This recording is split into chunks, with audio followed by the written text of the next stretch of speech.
know what really makes us mad? Is wasting money on CDs with only one or two good songs. Yeah. Tell them about punk.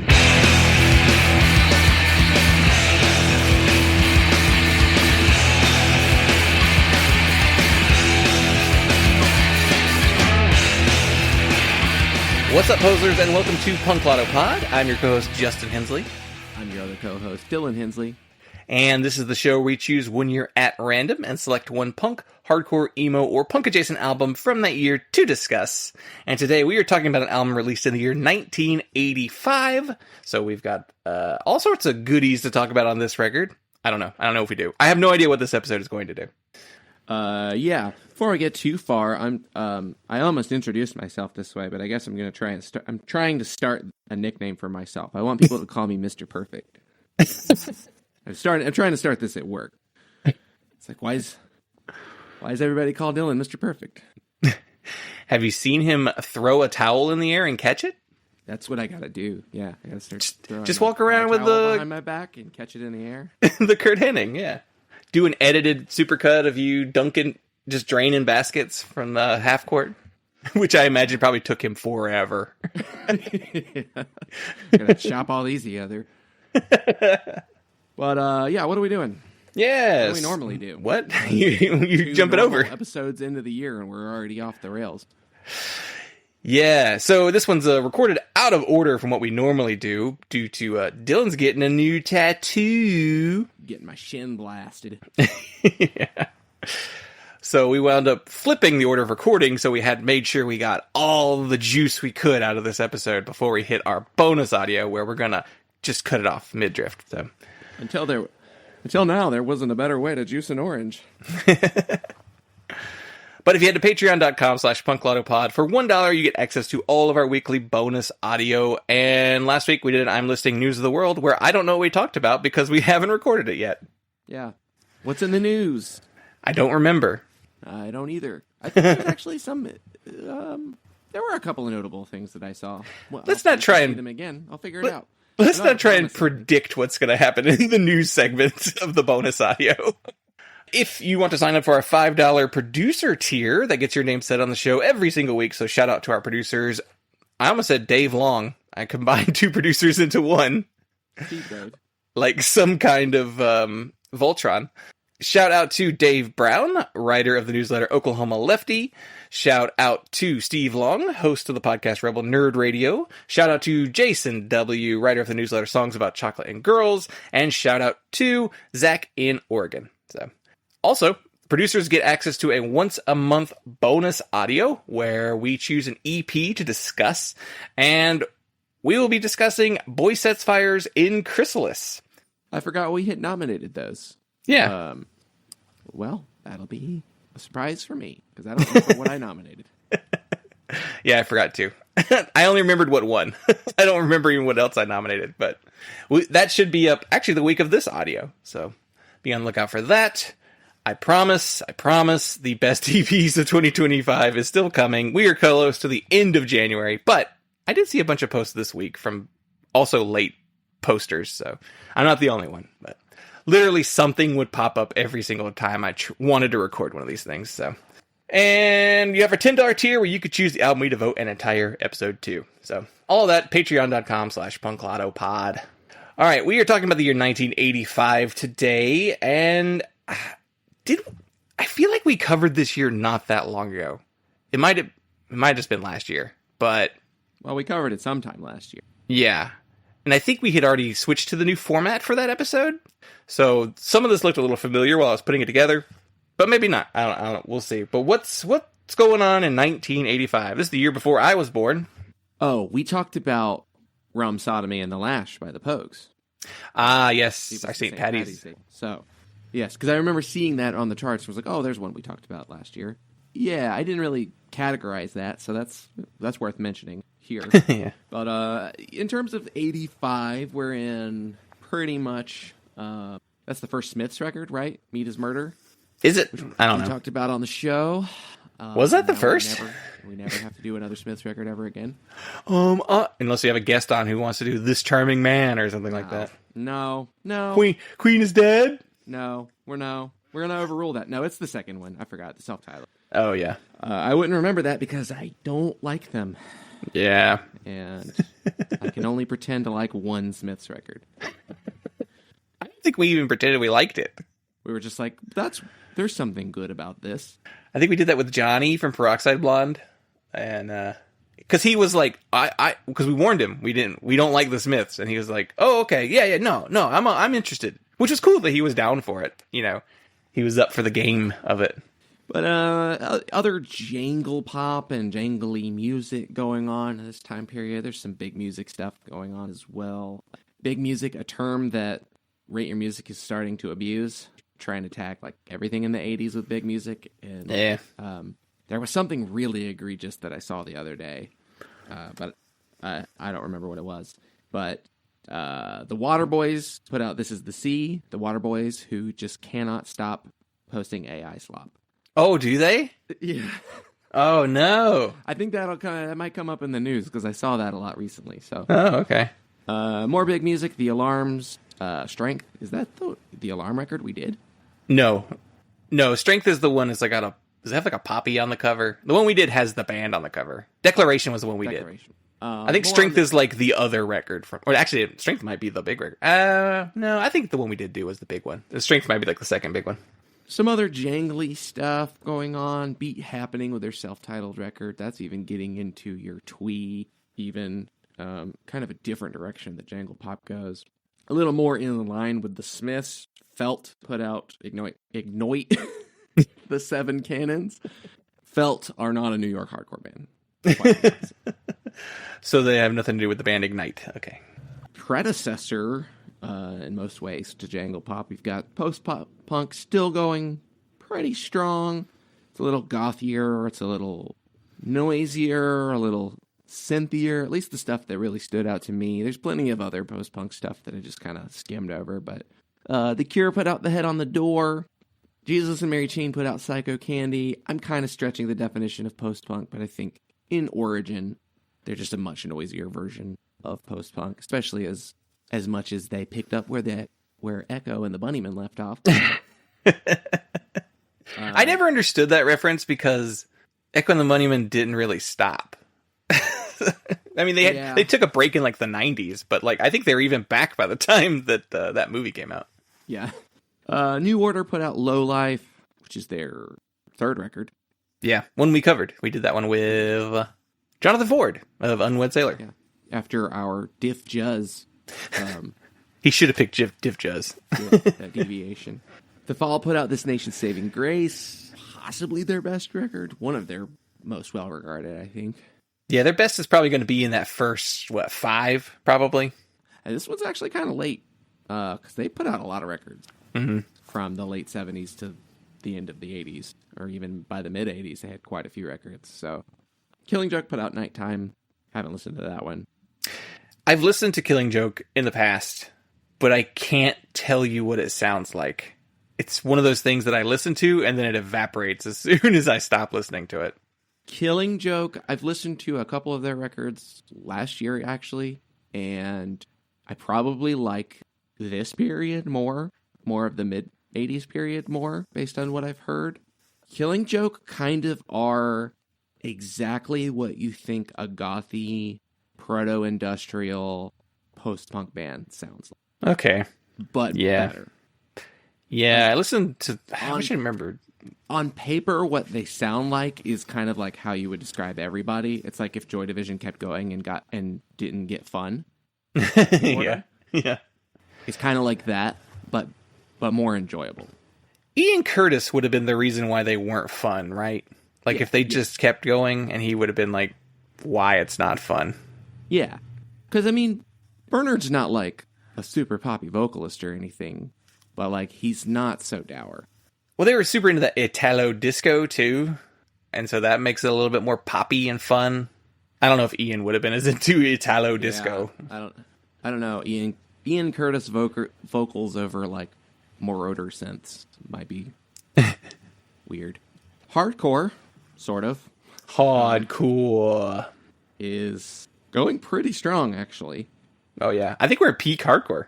Well, it's like hardcore, sort of. It's like 82 to 85 feels like a peak hardcore for LPs, you know. Because Husker Du put out New Day Rising and Flip Your Wig. Husker Du going in a poppier direction, sort of becoming more of an alternative rock band. Dead Kennedy's going harder, going in more of a hardcore direction at this point. With Frankenchrist, Descendants, I'm calling them hardcore because there's no other pop punk. Right. At the time, they would have been called hardcore, too. They came from the hardcore scene. Yeah. Yeah. Misfits put out Legacy of Brutality, which was basically archival material. Because Misfits was done by then. And it was stuff that hadn't... It was like a collection, and it had some older stuff that never got released. Like some Static Age recordings, I think, wind up on there. Yeah. I think it's the first place that you hear a lot of that stuff. And thus why I think it's treated as an album. Because for most people, it was... 50% of the record was something they'd never heard before. I do want to say there's some B-side material on there from like singles too, but I don't have the track listing in front of me. Black Flag in a very rough period. Loose Nut and In My Head. Wait, isn't the lyrics to the song Loose Nut in my head, bolts of lightning between my legs? He called his dick a lightning. That's funny that they named their two records like that. In My Head is the last Black Flag record. I don't think I've ever listened to that one. I have listened to it a long time ago. It's bad, right? Did not like it. Right. And I listened to, and I would have listened to Loose Nut around the same time period, and like that one's got Loose Nut. It's got Annihilate This Week. Yeah. Like it's That's got kind of the it, material on there, but it's just like most of the record is just like the stuff you didn't really like from Slip It In. Yeah. And the recording's weird, too. Yeah. Like, it's really reverby. 7 Seconds put out Walk Together, Rock Together. Very fun record. Good record. 7 Seconds. Better for longer than they get credit for. Yeah. I think they were one of those bands that took time to get good. I think their earliest stuff is pretty rough. But. Well, the thing is, like, of their earliest material, the stuff I like the best is the stuff that is, like, most widely disliked. Yeah. Not hardcore stuff. It's the new wave influenced stuff. It's the stuff that, like, I think Walk Together through, Soul Force Revolution? Like, that's my favorite stuff. Yeah. From them. Which is, like, the records that nobody likes. Yeah. At the time, they didn't, but yeah. They've been reevaluated, though. I think they are fairly well regarded now. I don't think so. I mean, Walk Together, Rock Together is more of a true hard. New Wind is where they start getting the new wave influence, but yeah, but New Wind is like has been retroactively viewed as a positive. New Wind, I think, has been reappraised to a degree. Ourselves and Soul Force Revolution have not. I don't think people have gone that far, and I think those records are better than New Wind. I might agree. Yeah. Which Circle Jerks record is this? Wonderful. Which one is that? Is that the one with them on the cover where they're all piled on each other? Oh, yeah. Oh, okay. Yeah, it's like the third or fourth even. I don't know how many Circle Jerks records there are. Yeah, it's the fourth, because Golden Shower of Hits, it's Group Sex, Wild in the Streets, Golden Shower of Hits, and then Wonderful is the one that, like, that's the one where they're on the beach in the tuxedos with the cats and dogs. It's kind of a funny picture, actually. Yeah. It might actually be one of the funniest things they ever did. We got some crossover. We got some SOD. Oh, no. Is SOD a racist band? I mean, the name is pretty racist. Or is that like we're making fun of racists? Yeah, I don't know. I don't want to make a call. I don't know my SOD well enough. Being thrash, I suspect they're just a racist band. They're called Stormtroopers of Death. Yeah. And this album is called Speak English or Die. It could be a joke, but I don't know if it is or not. They may not be. I don't know. The racist lyrics are deliberately offensive. It was intended to be satirical, is what people online say. The thing is, back in this time period, they were like, we're going to make racist lyrics, and then we'll say it's satirical. It's like... Well, and they might have really, truly meant it to be satirical, but they very much attracted a racist audience, I'm sure. Yeah. I don't know that I care enough about... Well, Scott Ian was in SOD. He seems like an all right guy. That's a good indicator. Yeah. Okay. I'll give him the benefit of. Scott Ian actually has a sense of humor, so that actually does kind of make sense. Yeah. Scott Ian doesn't come across as a racist. A man with that kind of goatee, I mean, you can't take anything he says seriously. Who is he superior to? A definitely not racist band, Corrosion of Conformity, put out Animosity. I really wish I liked Corrosion of Conformity. I also don't know what, like, the best Corrosion of Conformity is. Like, is it the hardcore stuff? Is it the sludgy metal stuff? Like, what do people like them for? I think the sludgier later stuff, the sludge and stoner stuff, Like what people prefer from them. Okay. For the 90s material. Weird. You know, they're a North Carolina band that I have, like, given zero attention to in my entire life. Because every time I've heard it, it's good. Yeah, I don't even think the sludge is good. We got some crust. I don't know. There's an Amoebics record. I think there's some Japanese hardcore. There's a Gauze record. Yeah. And there's some emo, which we'll get into the most prominent one, but Grey Matter put out Food for Thought. I didn't really dig too much deeper. I'm sure you could find some more emo core stuff, but yeah, it's the right time period. But what did you almost pick? Well, let's do it right away since we're here. I almost selected a Rites of Spring self-titled record, and this is probably the record I enjoy the most from this year. I mean, maybe out of this batch of stuff that I nominated, this is the record I enjoy the most, at least. And I do really want to cover this record one day because I do think it's a brilliant record. I think it's so good, and the reason why I didn't go with it, though, this time is I feel like we've talked a lot of emo core lately, especially this era of emo core, which you also pointed out, too, whenever I was sending you my list of options. Yeah. I was like, man, we've just done that so recently. Yeah. Because it was even like the latter half of last year we did kind of a lot of emo talk. Yeah. Of Revolution Summer era material, because we did a Grey Matter EP on the extended play at some point last year as well. Yeah, like I said, it's such a phenomenal record. Like, I definitely want to cover it at some point, but we go through these waves where we're just like, we have to stop talking about this so that we can get some distance, so it feels a little bit more fresh when we finally do come back to it. We're broken records on some things. I also consider DRI's Dealing with It. That was my don't know shit about this record, but know very little about Dirty Rotten Imbeciles. I know they're crossover. I know they're probably not my thing. But this is like the record to do from them. Like, it's this one and then that chrome looking one with the dancing man, their little logo guy. But yeah, this I think is the more critically acclaimed record of the two.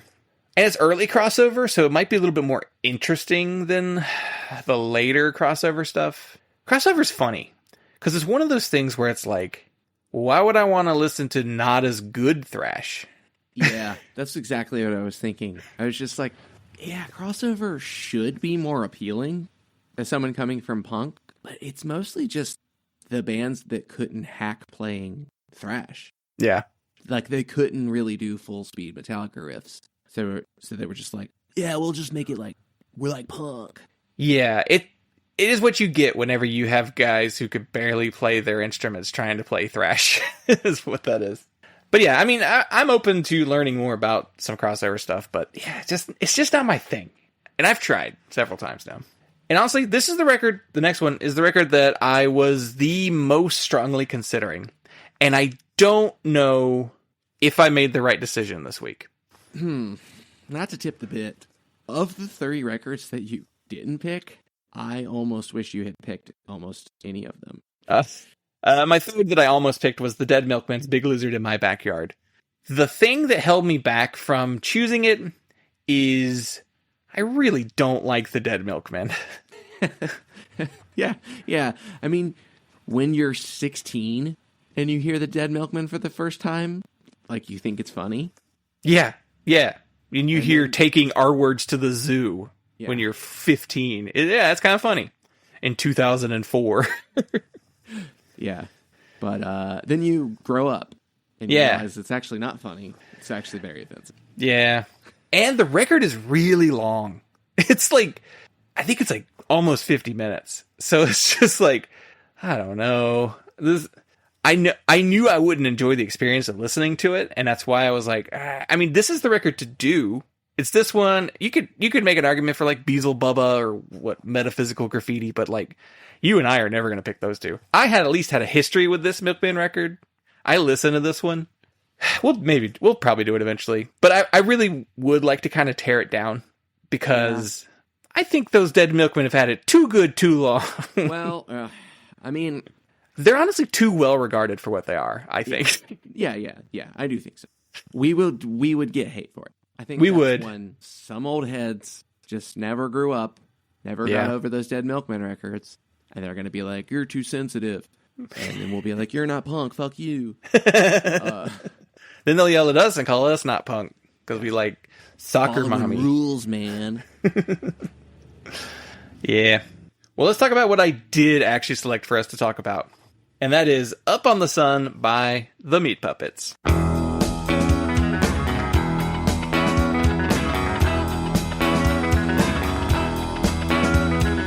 Long time ago, I turned to myself and said, you are my daughter. I saw that the image I saw there was well. So you are my daughter.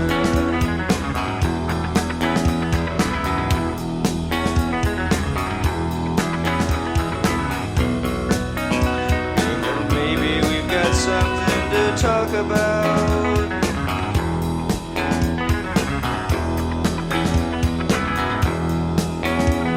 Who told you so? Let go, melt slow, like old campus candles are lost in the snow.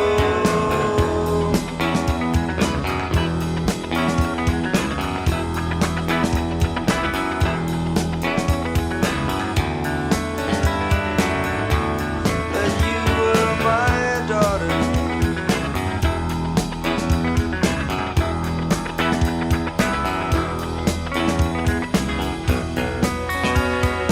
Baby, we've got something to talk about.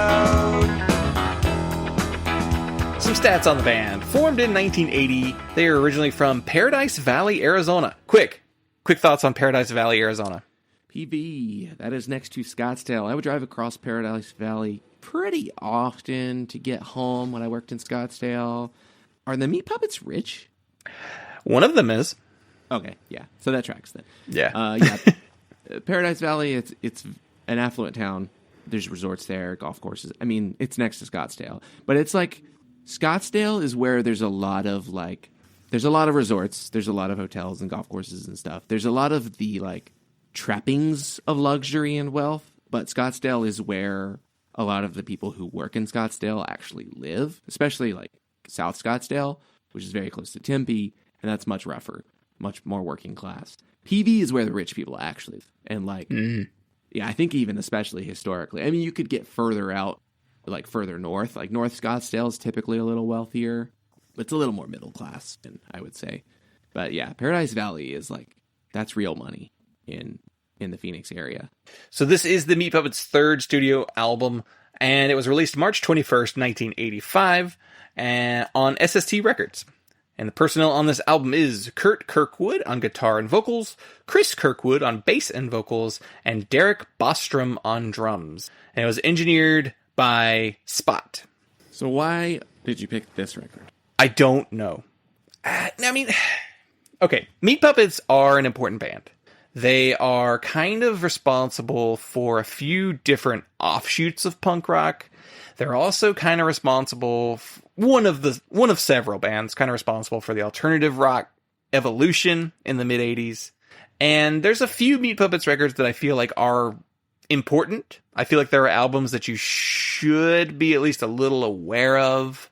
You know, Meat Puppets 2 might be the most essential listening. Then that one in the 90s with like the pink... It's like the only one that's not a drawing. It's the one with the photo of the girl. I feel like that... Die from 94. I think that's maybe the like third most important record. That one's kind of important to see what they're doing in the 90s. But there's also the Meat Puppets have a shit ton of records. And I don't know fans of most of the catalog. the records people talk about and the ones that people refer to are ones like this, are ones like Meat Puppets 2, you know, the first like 3 or 4 records. And even the self-titles, the debut is not even that talked about. But yeah, I mean, I wanted to kind of dig in on them. I didn't know too much about their story.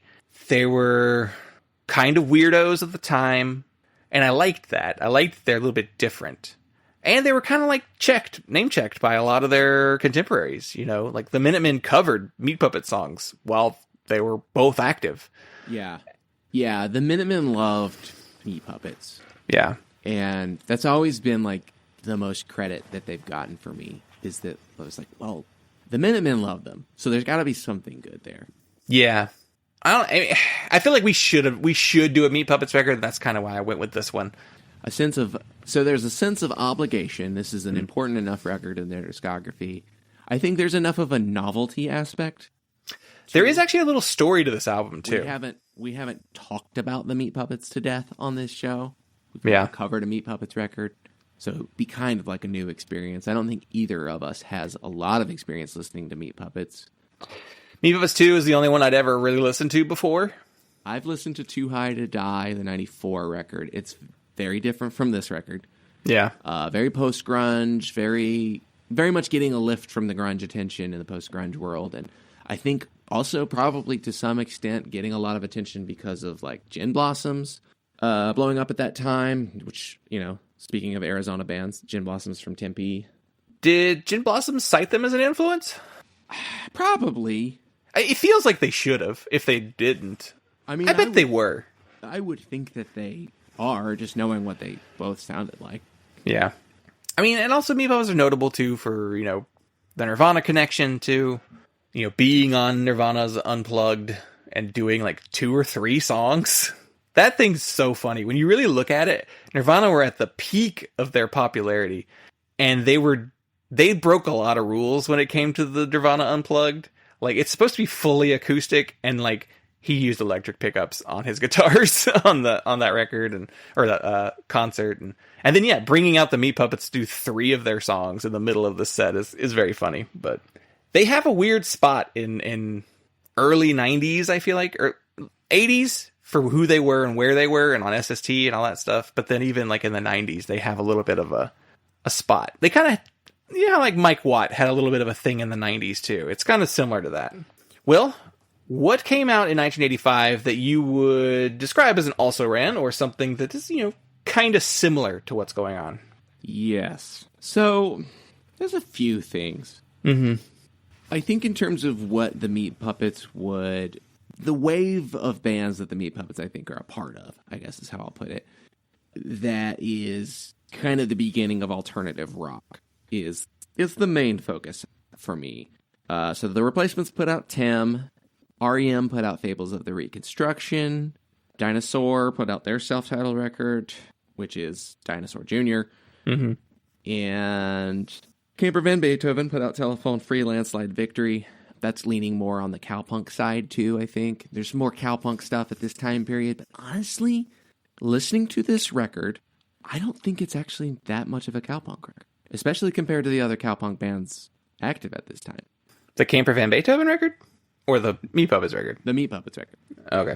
So, I didn't really put too much more, like, cowpunk-related stuff. Another Arizona band, Giant Sand, put out Valley of Rain. I would say that's more overtly, you know, country-influenced, and then this Meat Puppets record. There is a Mekons record, Fear and Whiskey, which I would maybe put in a similar sonic territory. But, like, I felt like the Mekons and that Giant Sand record, especially, like, they have more of the experimental edge of Meat Puppets, particularly this Meat Puppets record, that I felt like they were truer comparisons, rather than going for, like the Long Riders or Jason and the Scorchers. Like, I don't feel like they really sound like Jason and the Scorchers. You know, maybe Volcano Suns could be a comparison. I don't know. I didn't want to get too obscure either, especially with the notable stuff. And, you know, we mentioned the Minutemen, very directly tied, 3-way tie for last. They put that out this year, which I believe includes a Meat Puppets cover. I think that's the record, yeah, that has it, yeah. It's something off of 2, I think. Yeah, because they cover Lost by the Meat Puppets. Yeah.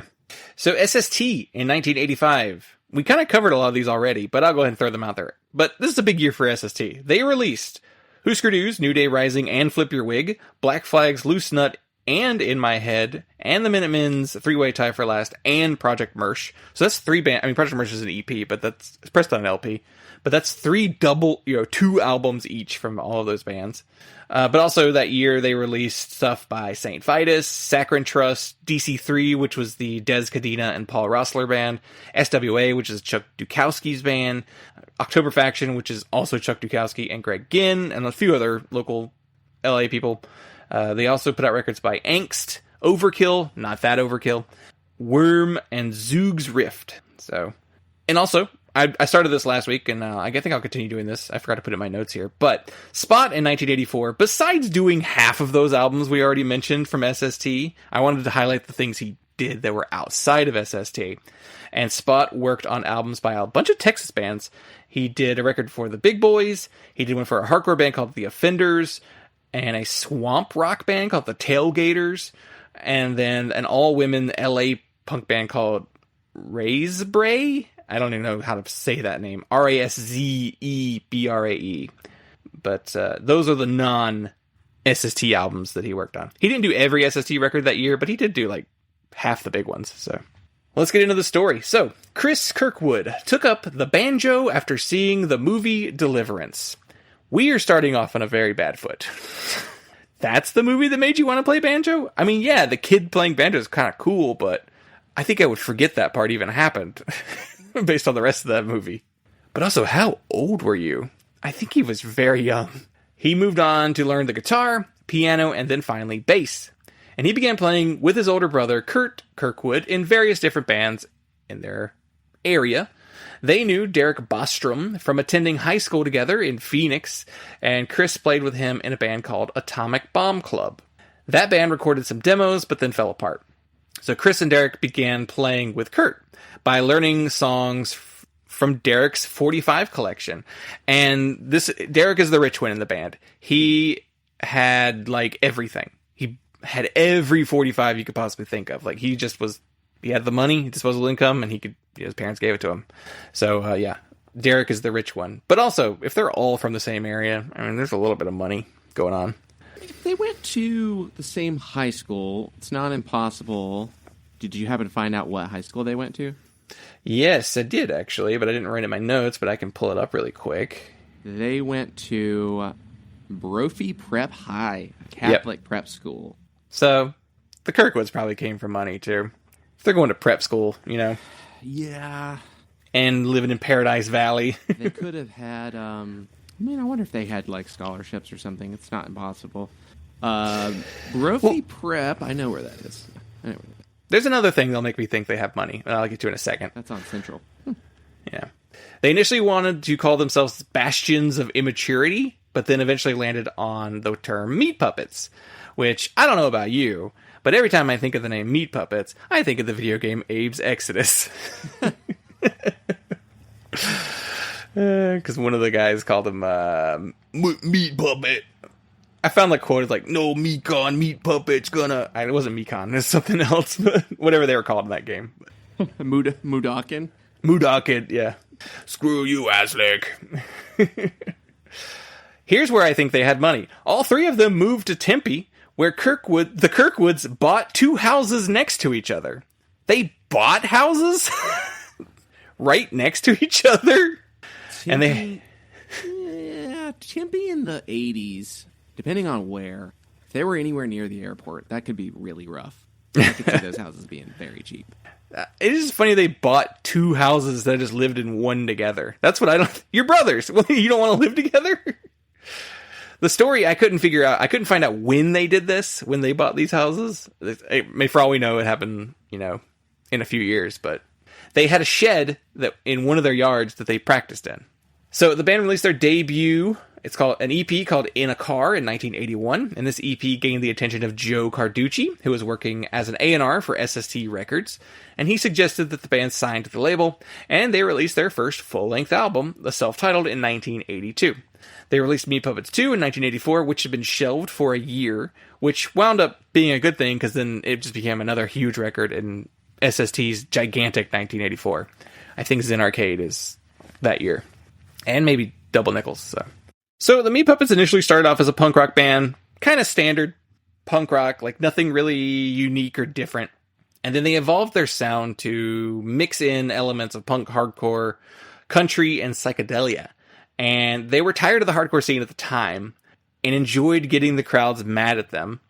They were also long hairs, which was a no-no in the hardcore scene at the time. And the Meat Puppets, along with the Violent Femmes and the Gun Club, are kind of credited with establishing the cowpunk genre, probably with Meat Puppets 2 more so than this record. And for this, their third record, the band wanted to record what they called a psychedelic epic. And they planned to record it on an 8-track tape recorder that they had rented from a local music store. And they wanted to do like a DIY approach to recording. They said that the previous records that they recorded, they were distracted by a lot of things in the studio. They felt like they didn't get the best out of it. So they were just like, let's do it ourselves. And they set about recording and refining their songs. And then when they were finished, they discovered that the 8-track recorder had a proprietary setup, and there were no devices that could play the tape that they recorded it on. And they had already returned it back to the store. So they wound up scrapping the entire recording session. On that record, they had done a bunch of overdubs, and they really were leaning into that psychedelic thing. And they decided to abandon that whenever they went back into the studio, because they want to do the power trio format and just record it as fast as possible. So they went into the studio at Total Access Recordings in Redondo Beach, California from January 26th to January 28th, 1985. They recorded this whole record in 3 days. But they'd already recorded the whole record, essentially. They knew the songs well enough. They didn't need that much time to do it. They went in with Spot to record this, and Spot had previously worked on their first 2 records, and, he'd done tons of Black Flag, Descendants, Misfits, Husker Du, and Minutemen prior to that, so very well-known engineer. It is funny that he's a legendary engineer, but not necessarily for his actual skills as an engineer. It's just more of, he was the guy who recorded all of these records.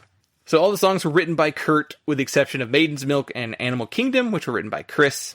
And sonically, this record has been compared to the Grateful Dead, yet retaining their punk influence on there. Specifically talking about the LPs, like the 60s LPs where they were like a folk rock band too at the same time. Kurt has called this album their beer and pot record. And Kurt did the album cover for this one. He did a painting, which he does like all the paintings for all the covers. And it's a painting of a mug with a pot leaf on it.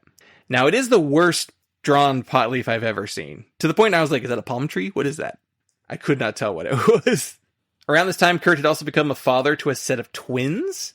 And some songs on here are referencing that fact. A lot of the lyrics are fairly trippy and don't make a lot of sense, kind of tying into that psychedelic thing going on. But songs like Swimming Ground is about growing up in the desert and going swimming at the pool. Or Two Rivers, which is a metaphor about the different aspects of life flowing like a river. And Creator is a negative look at religion. Swimming Ground was released as a promo 7-inch with the title track as the B-side. And it was released on vinyl and cassette in the US and the UK. The version on streaming is the reissue with the bonus demo versions of the songs. These are the recordings from the 8-track player. So I imagine they just held on to the recording the whole time and finally found a device that could play them whenever they were doing the reissues in the 90s.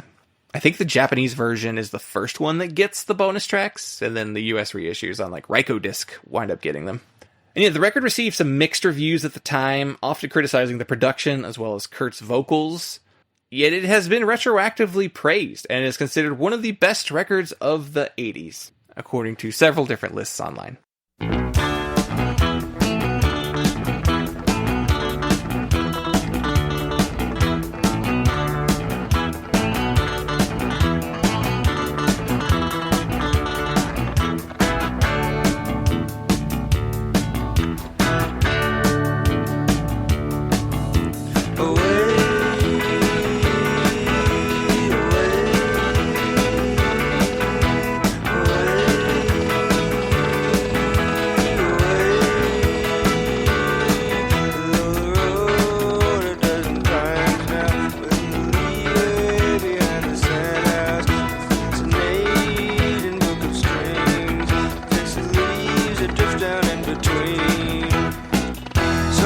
lift up in between. They told them stories like you've never seen. They just let everything drift on in between. Suns to lift up in between.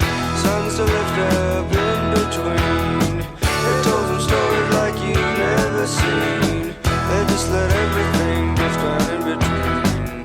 Suns to lift up in between. Away.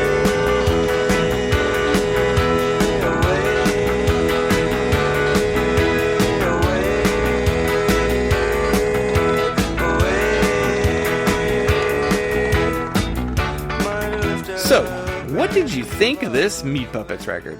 Yeah. So I did not enjoy listening to this record. It was very much a slog. I got pretty far into the bonus track before I realized that I could stop. That made it worse. Oh, yeah. Yeah. Those bonus tracks make it so much longer of a record, too. Because I got to Hot Pink and I was like, why the fuck is Hot Pink on here twice? And I could tell it was a different version. So I was like, oh, what, did they just like do multiple versions of this song on the record? And I finally got up to Mother American Marshmallow. And I was like, this record's over. Like, I went and looked at the track listing. I was like, this ended on Creator. I could have been done 3 songs ago. Yeah, it's like 20 minutes of bonus content. And because it makes it like a 57-minute album instead of the 37 minutes that it actually is. I really did not enjoy listening to this record. It was a rough listen, and I feel very bad saying that because it's very well regarded, and I don't hate the Meat Puppets. I've never been a Meat Puppets fan. I've heard stuff I liked. I think Too High to Die is a really good record. You know, I've heard other stuff by them that I would be interested in listening to, but this record, I did not enjoy. There's songs I enjoyed, there's moments I enjoyed, but man, the whole listening experience of this record and the stuff I didn't like on here, it was not fun. There was a level of expectation that I think was slightly too high for this record, too, that kind of made it more crushingly disappointing. I wasn't thinking like, oh, I'm gonna love this Meat Puppets record, but I was waiting to be impressed. You know, I was like kind of expecting to be impressed to a degree. And I was not impressed. I was quite disappointed at. Yeah, when I went into this, I was like, okay, yeah, this is like one of the 2 80s records that people really regard highly. So I knew I already liked Meat Puppets too. So I went into this album expecting to enjoy the record. And I put it on one earlier in the week. That was my first listen. And usually I put it on the first time. I just listen to it. I don't do any notes. I don't do anything. I just listen to the record just to get a feel for it, see what it sounds like. And the first song plays. And I'm like, okay, I get what they're doing here. Yeah. The second song plays, and I'm like, oh, this is all it's going to be.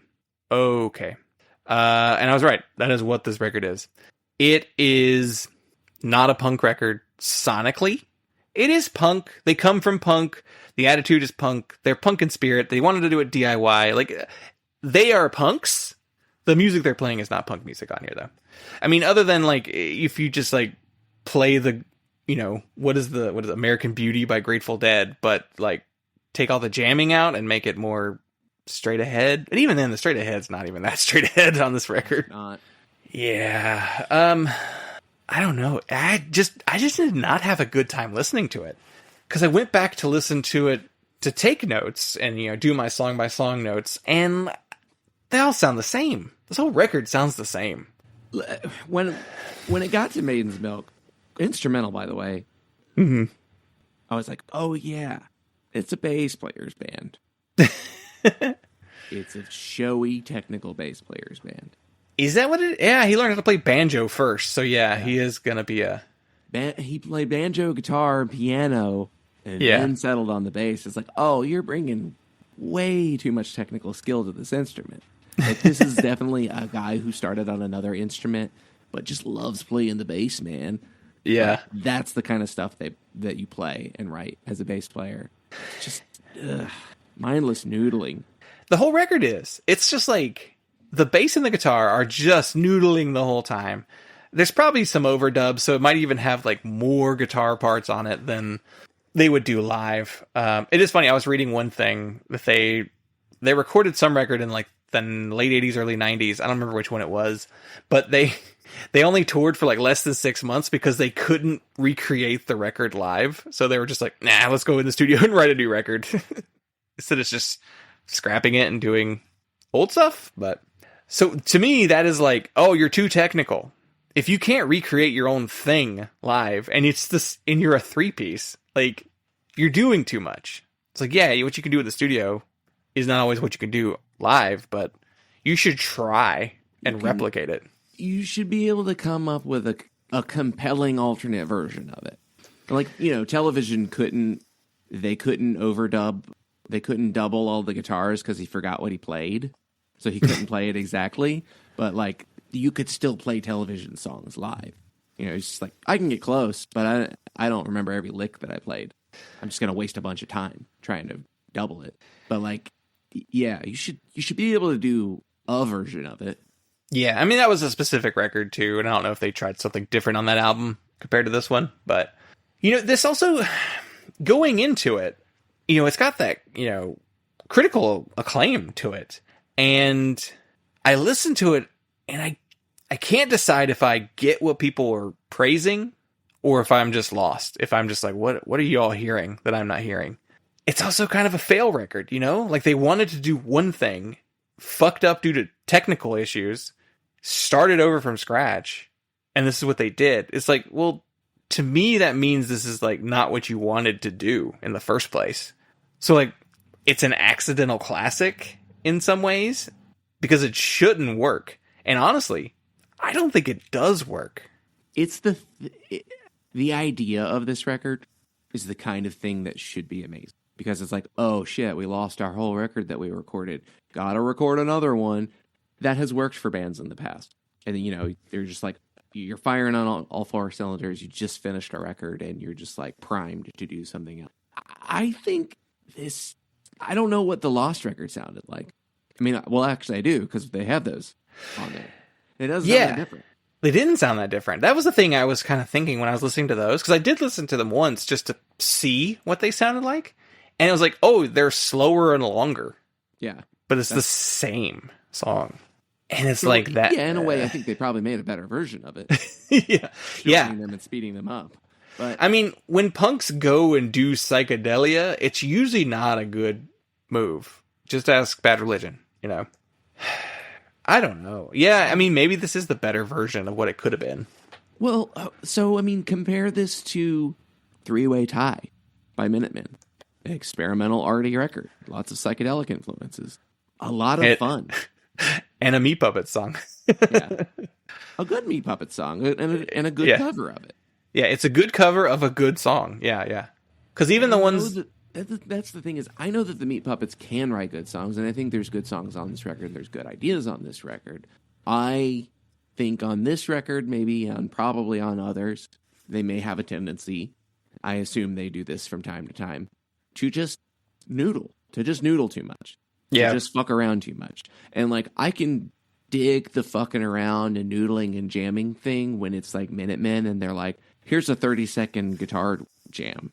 Mm-hmm. Like, that's the punk jam that I want to hear. I can even get into, like, your noodle psychedelic influence. I mentioned Television. That's practically a psych rock record. Yeah. But the songs are there. And I think not enough of the songs are all the way there here. A lot of it feels half-baked. A lot of it feels like we're just going to figure it out. I guess if you're stripping down, too. I also imagine, they shorten some of these, so they're condensing. So it's one of those things where it's like, I don't think the long versions worked. You're right. I think the idea of those songs, though, was to kind of just do more noodling, more exploring, and less of this. But I don't know. That sounds like it might have been worse. Like, those demos are really rough. I do not enjoy listening to those. I dislike them more than the actual LP. There's like an overall sound that also the Minutemen do kind of do as well. Like, I'm blanking on, like, Minutemen do songs that sound like this too. Like it is like more intricate. Like, it's not usually Mike songs. Yeah. Really, though, more than the Minutemen, what this record sounds like to me, especially when you add in the vocals, because Minutemen always had deep. D Boon's vocals were always going to be kind of in your face, always going to be pretty indebted to like Joe Strummer and just being punk yelling at you.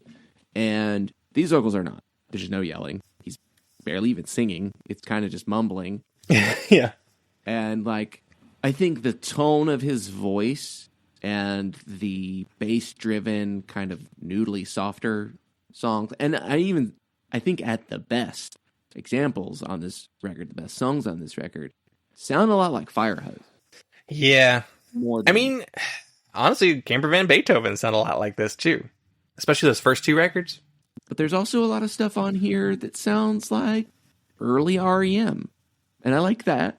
You think there's a lot that sounds like early REM on here? Well, maybe not a lot. There's a few. Yeah. When I look at this record, like all the elements just, I don't know. Okay, vocally first. You're right. He has a very, I don't know if it is disaffected. It sounds bored. It's kind of how he sings. It just sings like this. Which the band Dinosaur Jr. were apparently massively influenced by the Meat Puppets. Yeah. And I think it shows in the vocals too. Really shows. Yeah. Like the vocals do nothing for me on here. There's some layered vocals that kind of work. I thought those were kind of interesting. There's some weird melodies on here. Yeah, I mean, he's not a good singer. And like a lot of the reviews did talk about how he's not a good singer. He doesn't even have to be a good singer. No. I just wish he was more energetic. I just wish that the vocals. Dino Jr. is a great example because his vocals have always bored me to death. Mm-hmm. I'm just like, great guitarist.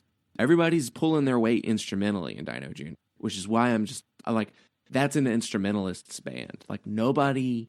Well, John Russell from Gnawing. It's like one of the only people who's drawn a vocal influence from Dino Jr. that I like. But like, yeah, it's just a hair too lethargic. And like, I think you can do that kind of Lou Reed, barely even singing thing more effectively than this. I think R.E.M. can do it even. I think Michael Stipe early on mumbled so much and like undersung all the time, and like it was more effective than it. Yeah.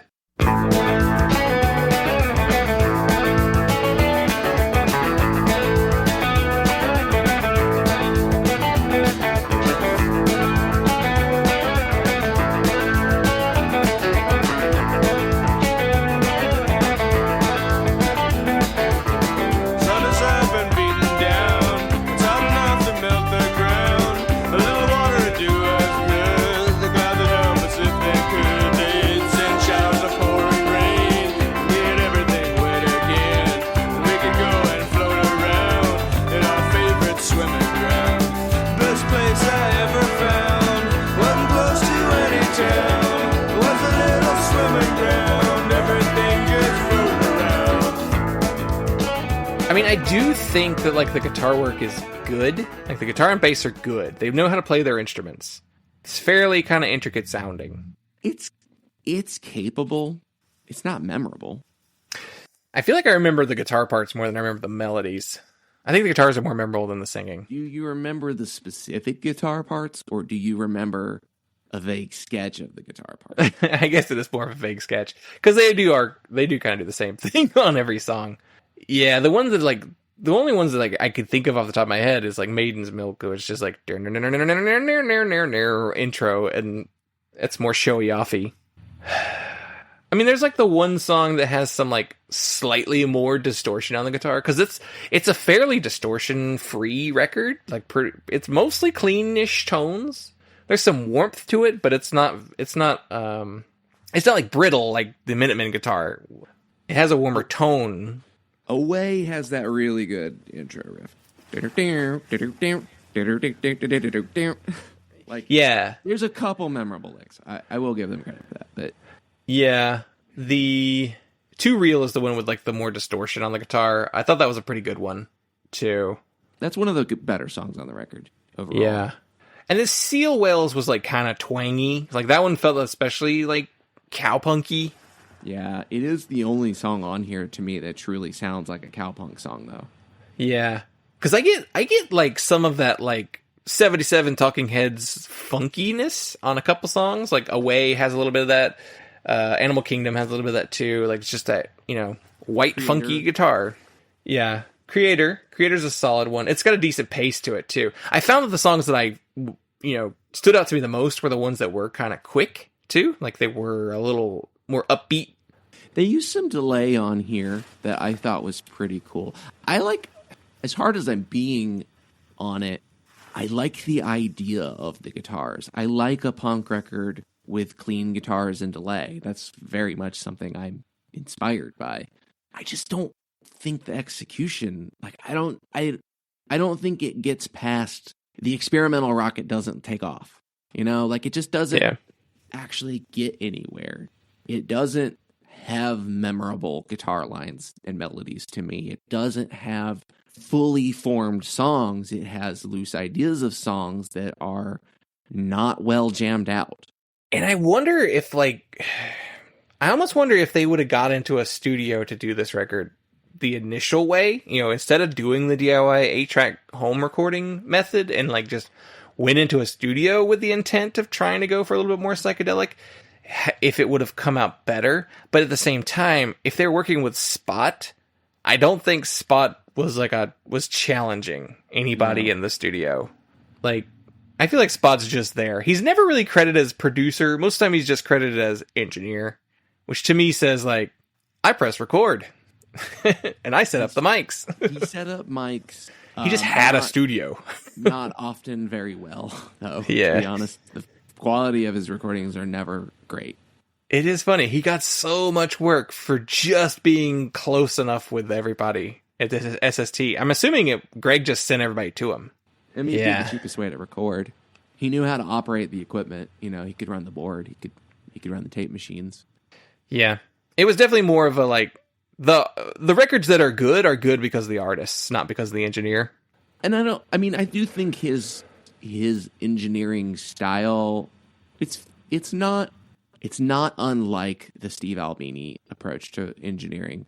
While Steve Albini can engineer from an acoustical perspective, I don't think Spot was technically knowledgeable enough to have really known how to fix it. But there is very much a philosophy, I think, and I think a punk philosophy of a journalistic approach to recording a band that I respect, and I think very often suits the recordings that he did. I do think that the sound of those recordings is part of the performance, and an important part of it, and an important part of the documentation. And it's very similar to, I'm blanking on his name now, the DC guy who did almost everything on Discord. Don Zientara. Don Zientara. Someone who's just I'm not trying to embellish this record with production.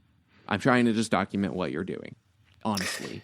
Yeah, because Don Zientara started off as recording Celtic music, which is also fairly stripped down and simple instruments. All you gotta do is just get a mic close enough. He's not doing a lot of stuff to those records. Yeah.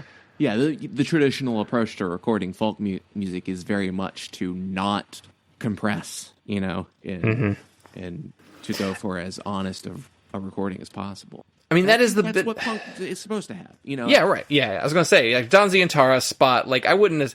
Don's probably a better producer than Spot was, but as far as what they were capturing in the '80s, they were capturing these bands raw. That's really what they're capturing, and that is the punk rock, and that is I think it's their limitations are why they came out the way they did, which also adds to the charm, Yeah, and people talk about I wish the Husker Du guitars had been recorded properly. It's no, I think they were recorded about as well as any guitars would have been recorded. I think that's just what Bob's guitar sounded like. You listen to other stuff Spot recorded, and it's they don't sound like that. Yeah, you could tell too when you listen to take the Husker Du record versus a Minutemen record. The Minutemen are so clear, you can hear everything. That is because of their dynamics. They went with bass is all the bass, guitar is all the treble, which worked really well for Spot's engineering. I think the Minutemen records he worked on are the best sounding records he worked on.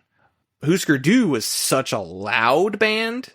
That's where I think he didn't know how to record that to get it where you can hear it. My problem with a lot of the Husker Du recordings is just how muddy they are and how kind of buried Bob's vocals are in the mix.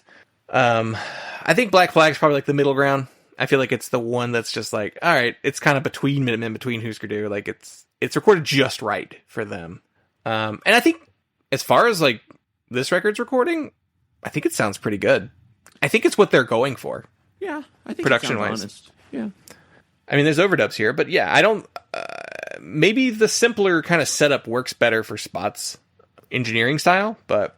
I mean, I think there's probably some phase issues. There's a lot of ambience to the drums on every Spot recording, to a bit of a detriment, but that's also kind of just the 80s. In general, everybody wanted ambient drums. Like, this is a record that I listened to 3 times this week, and I can't tell you what the drums did on this record at all. The same thing for the entire record.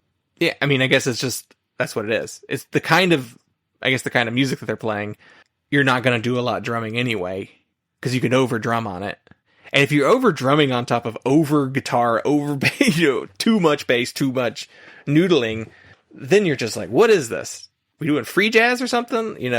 So it is probably the right thing for the drummer to be doing on this record, because those Kirkwoods are just up there just noodling around. The drumming is just pretty tight, and it's not as like, the drums could be louder in the mix. Yeah. Yeah, they could be. I think if anything, the drums really keep it grounded enough to have gotten through the record a little more easily than I would have otherwise. I mean, if he was like, I don't know, like if he was like a really impressive drummer and was just like comping the whole time and could like really take control, that could be interesting. Punk jazz stuff very rarely lands for me though, so I don't know. I think he made the right call drumming wise. I think everything suits the songs. Yeah, to me the recording is not the problem with this record. It's the songs themselves. I feel like because they had that psychedelic epic idea for the record is partly why there's no hooks on the album too. Because psychedelic albums aren't known for the singing. They're known for what you're doing on the guitar for the most part. So I think that's why... Especially if you're going for like a Grateful Dead. Yeah. An early Grateful Dead. And it's just... Yeah, I don't know. They just weren't trying to write songs like that were meant to be poppy or catchy. So when you then are trying to, pare it down to a power trio and drop some of the psych elements, like you're left with like kind of nonsense. Like, what are the lyrics to Hot Pink? Where they're like talking, where they're like, what is it? Is it lemonade? No, it's not hot enough. It's not warm enough. Yeah, it's not warm enough. Is it gum? Is it bubble gum? Is it rubber? Almost. Yeah. Like irritating. How pink volcano in the herd of the tornado is the first line of that song. Is shaking the lemonade tree. Hot pink forest is backed by a furnace that boils the lemonade free. What? Yeah, it's nonsense psych lyrics. Yeah. Just babble. What songs stand out to you on the record? Well, good or bad? Well, let's go with memorable. That can be good and bad. Quite a bit is well, okay. I mean, I said that a lot of stuff doesn't land, but the memorable stuff is mostly the really annoying stuff. Yeah. Maid's Milk. I didn't really care too much for Animal Kingdom. No. But it's memorable. Hot Pink. Most of the back half doesn't really hold up, and I don't know if that's just because I was checking out by that point, but... I kept running into the issue where I was tuning out. Like, it was hard to focus on the record, especially when I'm taking, like, notes on the songs, too. Like, it was like, oh shit, I'm, like, 3 songs away now. How did that happen? Oh, because they all sounded the same. That's how that happened. So I just thought it was a different part of the song. It wasn't the same song. I mean, Maiden's Milk is memorable. It's an instrumental track. It's got the whistling in it. That's memorable, I guess. I was whistling along with it in the grocery store today while I was listening to it and shopping. Not full whistle, just doing like the, just a little slight whistle. I think Swimming Ground is probably the best song on the record. Swimming Ground, Away, Too Real. Mm-hmm. I think Creator's pretty good too. Two Rivers and Creator. You can get a really good EP out of this record. Like a really good one, actually. I feel like a Swimming Ground had a little bit of a Dire Straits thing going on with that one too. Which, that's kind of like the ideal version of what they're trying to do, right? Isn't Dire Straits like the actual, like, yeah, we're technical and we're like folky too. Yeah. I would cut more than half of this record though. Yeah. Up on the Sun, that's the opener. It is the title track too. It kind of sets the tone of the record. I would cut half. I would keep Up on the Sun. I think that's decent. It's not very memorable. It's like 4 minutes. It's really long, yeah. But I could keep that. I think you could keep that, Away, Swimming Ground, Too Real, Two Rivers, and Creator. And I think you have a really good... Yeah. Yeah, like I don't even remember what Enchanted Pork Fist sounds like, or Buckethead. Yeah. I don't know. It's just not... The goofy, noodly, jammy stuff on here, it's too... I don't like Primus. Oh, yeah. I bet Primus was listening to Meat Puppets. That does seem like something. I mean, they're a very jammy, bass-driven band, so yeah, I assume that Primus is... I really wouldn't be... of the Meat Puppets discography. Yeah. Yeah, that actually does make a lot of sense. Because Primus 2 was also very Minutemen inspired too. Specifically Mike Watt. The worst parts of Mike Watt influenced Primus. Because Mike Watt does have some bad tendencies as a songwriter. Where it's just like, getting a little too jammy, Mike. I think it's the reason why I don't particularly care for most of Mike's solo material. I mean, I think Les Claypool just like cites every showy bassist as an influence. Yeah. I feel like he's just somebody who's just like, oh, if you have a crazy bass player, I'm into it. I like Rush. I like everything Jaco Pastorius ever played.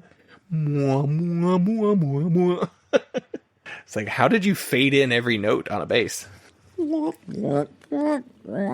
It's so nasal. I don't know. Are we going to get yelled at for our opinion on this record? Maybe. I don't know. I figure if there's anything we've recorded in the last year that we're going to get yelled at, this would be the one. Yeah, I can see that. It is well regarded. But it feels like it's a precursor to the type of stuff that I don't particularly care for about like late 80s alternative rock. It's the stuff I don't like Dinosaur Jr. and I don't love Late Firehose, and yeah, like Camper Van Beethoven doesn't do a lot for me. Like a lot of that kind of stuff. Just I don't love it. I need more energy with my alternative rock. Well, let's do the aftermath. So, the Meat Puppets would go on to release 3 more albums for SST Records before signing to major label London Records and releasing 3 albums there. They went on hiatus in 1996, and then Kurt revived the name without Chris and Derek in 1999, and released 1 album before calling it quits in 2002. Chris suffered from a very serious drug problem. The band was very fond of heroin, and Chris went harder in it than the rest of them did. So he winds up attacking a police officer with his own baton before getting shot twice in the stomach. Jesus. He survived and then went to jail afterwards. He was released in 2005. I think it wasn't long. It was like maybe 3 years. That's pretty, that's surprising, actually. Yeah. Like, well, he got shot. Yeah, he got shot.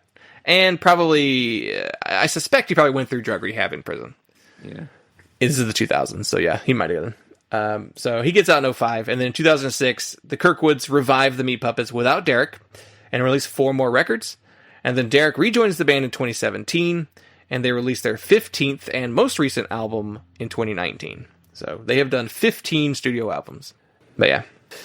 Did we win? Oh. No. We did not. What would you rate it? 2. 2. Oh, wow, that's low. 2. Wow. Like I said, I liked about half the songs, but the overall experience of listening to the record at least knocks it down half a... You know, it's funny. I initially wanted to say 3, but I think that was just me giving them respect for being the Meat Puppets. Yeah. And I wasn't thinking about like the actual listening experience, because you're right. I listened to it 3 times this week, and I never want to listen to this record ever again. So that means I don't like it. I wanted it to be over on one listen. Like, Yeah. Not even halfway through the record, I'm like, ugh. How long is this? An hour. Fortunately, that was only the bonus track. Yeah. But all right, you say I still don't hate the Meat Puppets. I just don't like this record. yeah. So I was gonna give it a 3, but now I'm like actually thinking about it. I'm gonna give it a 2.5. It's getting that 5 for me. Just I think that's me trying to be objective there, and not just my personal taste, and giving it that extra half point. But yeah, not for me, man. Not for me. I'll stick with Meat Puppets too. You should listen to Too High to Die. That's a great record. Yeah, I'll try. I should check that one out. What I'm saying is, I want commercial sold out meats, not Artie Zappa Meat Puppets. Yeah, I'd agree with that. It is funny. I oftentimes do prefer the more like REM. I prefer major label REM too. I mean, I like early REM. I like them. I prefer Out of Time, that kind of stuff. Green, like that era. All right. Well, I think that'll do it for us. So thank you all so much for listening. We appreciate each and every one of you. You can follow us on social media at PunkLottaPod. We have a voicemail line, 202-688-PUNK, and our email address is punklottapod@gmail.com. Where are we following you, Dylan? You can follow me at Husker Dylan, pretty much only on Instagram, Blue Sky, and TikTok. I logged out of my personal account on Twitter. That website gets worse and worse and worse every day you look at it. And you can follow Major Awards Band at Major Awards Band. We're on Blue Sky, Instagram, Twitter. If I log into, I have it logged in on my browser, so I will just scroll through Twitter and reply to Josh Robbins tweets. Yeah, that's kind of like all I do with it, but not your first line of contact if you want to get in touch with me about band stuff. But Instagram would be the place to go, or Blue Sky. Speaking of Josh, did you see his TikTok where he was talking about they were riding in the van and the driver was going through his iPod and it was like, "Why do you have Screwdriver on your iPod?" It was he's like, Swerve Driver. Yeah. Yeah. And he's like, "What are you talking about?" And it was Swerve Driver. If you would like to drum for Major Awards, please get in touch with me, because we were supposed to try out a guy this week, and then he texted me that morning, was like, "I took another gig that is a paying position." Yeah. There's not enough drummers to go around out here. And that'll do it. So thank you all so much for listening, and we will talk to you next time.